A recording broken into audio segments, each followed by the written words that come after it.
ሰላም ጤና ይስጥልን ክቡራን የዩቲዩብ ቤተሰቦች፣ የሰዓቱን አጫጭር መረጃዎች እየቀርብ ያለው እስከ ፍጻሜው አብራችሁን ቆዩ።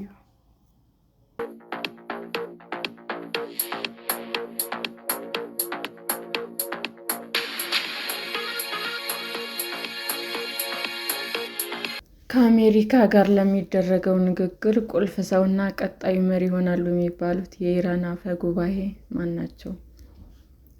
አሜሪካና እስራኤል የከፈቱት ጦርነት ከተጀመረ ወዲህ የኢራን ፓርላማ አፈ ጉባኤ መሐመድ ባገር የሚጫወቱት ሚና እየጨመረ ነው።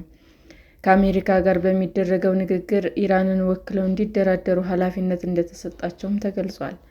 አፈ ጉባኤው ጋሊባፍ እና የውጭ ጉዳይ ሚኒስትሩ አባስ አራግቺ ከእስራኤል የግድያ ዝርዝር ውስጥ እንደወጡም የዜና ወኪሉ ሮይተርስ የፓኪስታን ምንጮች ጠቅሶ ዘግቧል። ምንጩ እስራኤሎች ትክክለኛ አድራሻቸው አላቸው፣ ሊገድሏቸውም ፈልገው ነበር፣ እነርሱ የሚወገዱ ከሆነ ለንግግር የሚቀመጥ ማንም ሰው እንደሌለ ለአሜሪካ ተናገርን፣ አሜሪካም እስራኤሎች እንዲተዉት ጠየቀች ሲሉም ተናግረዋል። በኢራን እና አሜሪካ መካከል የሚደረገው ንግግር ከሚያሳልጡ አሸማጋዮች አንዷ ፓኪስታን ነች።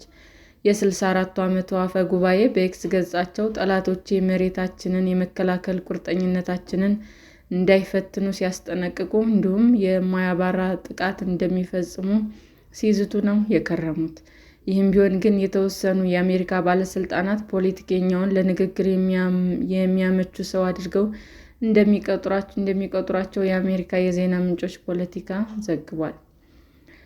ጋሊባፍ ከዚህ ቀደም በተደጋጋሚ ለፕሬዝዳንት ተወዳድረው አልተሳካላቸውም። ባለፈው አንድ ወር ውስጥም አሜሪካና እስራኤል በፈጸሟቸው ጥቃቶች በርካታ ከፍተኛ አመራሮች መገደላቸውን ተከትሎ ግን እየጎሉ መጥተዋል። የእስላማዊ አብዮታዊ ዘብ አመራሮች ጋር ያላቸው የጠበቀ ግንኙነት፣ በተለያዩ የመንግስት መዋቅሮች ውስጥም ያካበቱት ልምድ እንዲሁም ተማራጅ ወግ አጣብቂነታቸው ወደ አዲስ የስልጣን ደረጃ ሊያሸጋግራቸው እንደሚችልም ይገመታል።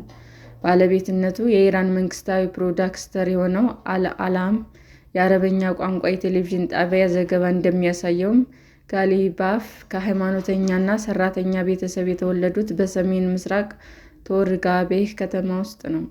የትውልድ ከተማቸው የተወሰኑ የእስላማዊ አብዮታዊ ስመ ጥር ግለሰቦች ለኖሩበት ማሻድ ከተማ ይቀርባል። 16 ዓመት ሲሆናቸው ማሻድ ውስጥም ወደሚገኙ ዋና ዋና መስጊዶች በመሄድ ኋላ ላይ ጠቅላይ መሪ የሆኑትን አሊ ካሚኒን ጨምሮ የሌሎቹንም አብዮታዊ ሃይማኖት መምህራን ትምህርቶች ተከታትለዋል።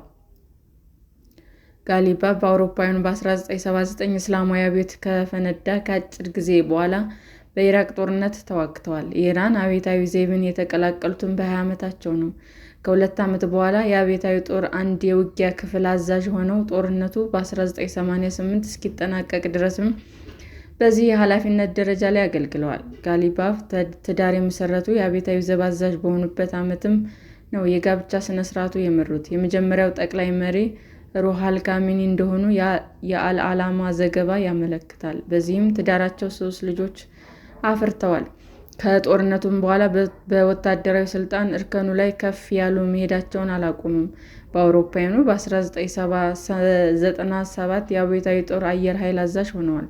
የተራማጁ ጋዜጣ በማግስቱ በመዘጋቱ የተቀሰቀሰውን የተማሪዎች ተቃውሞ ሐምሌ 1999 ላይ እስላማዊ ሪፐብሊኩንም አናወጠ። የተቃውሞ እንቅስቃሴውን በኃይል እንዲታፈን የተደረገ ሲሆን በተወሰደው እርምጃም በርካታ ሰዎች ተገድለዋል። ጋሊባፍ ራሳቸው በዚያፍና እርምጃ ውስጥም ተሳታፊ እንደነበሩም ይታመናል። ሾልኮ በወጣው እንደ የድምፅ ቅጂ ላይም ጋሊባፍ ይህ 1000 ሲሲ ያለው ሞተር ሳይክል ላይ ሆኜና ዱላ ይዤ የሚያሳይ ፎቶ ነው። ወደ ጎዳና መውጣትና ዱላ መጠቀም አስፈላጊ በሚሆንበት ጊዜ ስራውን ከሚያከናውኑ መካከል ነኝ፣ በዚህም እንኮራለን ሲሉም ተደምጠዋል።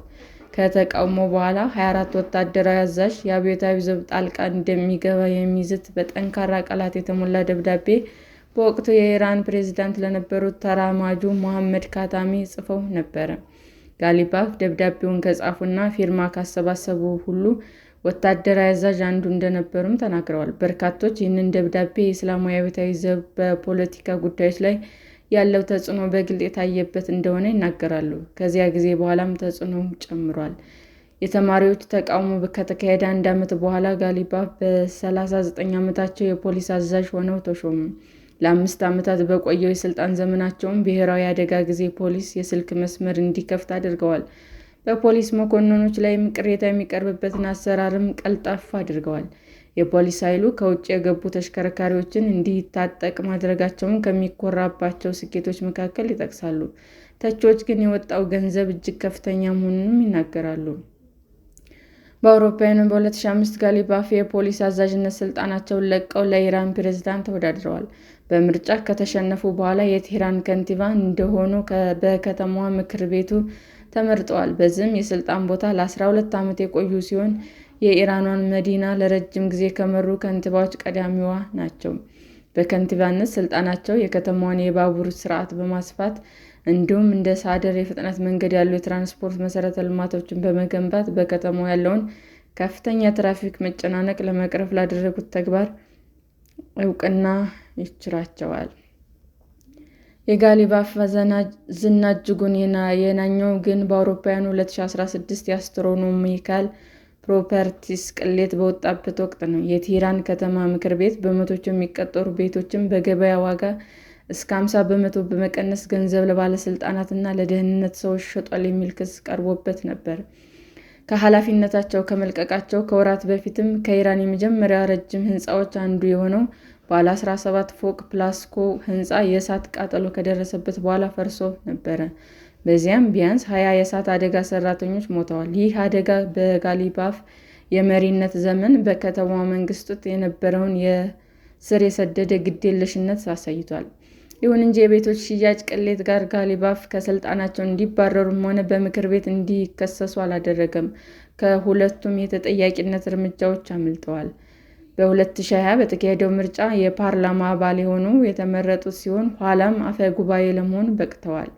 ጋሊባፍ ሁሉም ቢሆን ዓይናቸው ያሳረፉት 4 ጊዜ ሞክረው ሊያገኙ ባልቻሉት የኢራን ፕሬዝዳንትነት ስልጣን ላይ ነው። በአውሮፓውያኑ 2005፣ 2013፣ 2017 እና 2024 ምርጫዎች ተወዳድረው ማሸነፍ አልቻሉም። ከአብዮታዊ ዘብ ወጥተው ለመጀመሪያ ጊዜ ሲወዳደሩ ትኩረት የሰጡት ወታደራዊ እርምጃዎች ላይ ነበረ። ኋላ ላይ ደግሞ ስልታቸውን ቀይረው በፖለቲካ ጂኦግራፊ የዶክትሬት ዲግሪ መያዛቸውና በፓይለትነት መሰልጠናቸው የብቃት መለኪያ አድርገው አቅርበዋል። ራሳቸውን ጂሃዲስት ስራ አስኪያጅ አድርገው በማቅረብ ወታደራዊ ብቃትና ትጋት እንዳላቸውም አሳይተዋል። የተራማጆች ተጻራሪ ተደርገው የሚቆጠሩ ቢሆንም ከቅርብ ዓመታት ወዲህ ግን ከወግ አጥባቂው ቡድን ጋር ልዩነት እንዳላቸው የሚያሳዩ ምልክቶች ተስተውለዋል። በ2004 በተደረገው ፕሬዝዳንታዊ ምርጫ በርካታ አባላት ያሉት የአክራሪዎች ቡድን በእጩነት መቅረባቸው ተቃውሟል። ከውድድሩ ራሳቸውን እንዲያገሉ ለማድረግም ሞክረው ነበር። በ2022 እንደገና ከሙስና ቅሌት ጋር በተያያዘ መነጋገሪያ ሆነው ነበር። ቤተሰቦቹ ወደ ቱርክ ተጉዘው ሲመለሱ አየር ማረፊያ ውስጥ የህፃን ልጅ ጋሪን ጨምሮ በርካታ የህፃናት ቁሳቁሶችን ይዘው የሚያሳዩ ፎቶግራፎች መውጣታቸው ሰፊ ቁጣ ቀስቅሶ ነበር። ተቺዎች በግብዝነት፣ በጭንብል ለባሽነትና በሐሳዊ ሃይማኖተኝነት ይወነጅሏቸዋል። ጋሊባፍ ግን የሚቀርቡባቸው ክሶች ፖለቲካዊ ምክንያት ያላቸው እንዲሁም ከኢራን የፖለቲካ መድረክ እንዲወጡ ለማድረግ የሚሰነዘሩ እንደሆኑ ለደጋፊዎቻቸው ተናግረዋል። ስማቸው ከቅሌት ጋር መያያዝ ተጽዕኖ ያሳደረባቸው የማይመስሉት ጋሊባፍ በ2024 በድጋሚ ለፓርላማ አፈ ጉባኤነት ተመርጠዋል። ኢራን ወሳኝ ታሪክ እጥፈት ላይ በቆመችበት በዚህ ጊዜም የፖለቲካ ዕጣ ፈንታቸው ወሳኝ ሰው እያደረጋቸው ይመስላል። ኢራን ላይ የተከፈተው ጦርነት የማስቀጠል እንዲሁም በከፍተኛ ወታደራዊ አዛዦች እና በ3 የመንግስት ቅርንጫፎች መካከል ያለውን ግንኙነት የማሳለጥ አቅማቸው ፖለቲካዊ ስልጣናቸው ከፍ እንዲል የማድረግ ዕድል ይኖረዋል። ሰላም ጤና ይስጥልን ውድ የዩቲዩብ ቤተሰቦቼ እንዴት ናችሁ? አዲስ ጀማሪ ነኝና ሰብስክራይብ ያደረጋችሁ አበረታቱኝ። አመሰግናለሁ። ዩቲዩብ አድማጮቻችን ለሰዓቱ ያቀረብኩላችሁ አጫጭር መረጃዎች ይህንን ይመስል ነበር። በሌላ መረጃ እስክንገናኝ ሼር፣ ላይክ፣ ሰብስክራይብ እንዲሁም ቢቀርብልን የምትሉት መረጃ ካለ ኮመንት እያደረጋችሁ ቸር ቆዩን።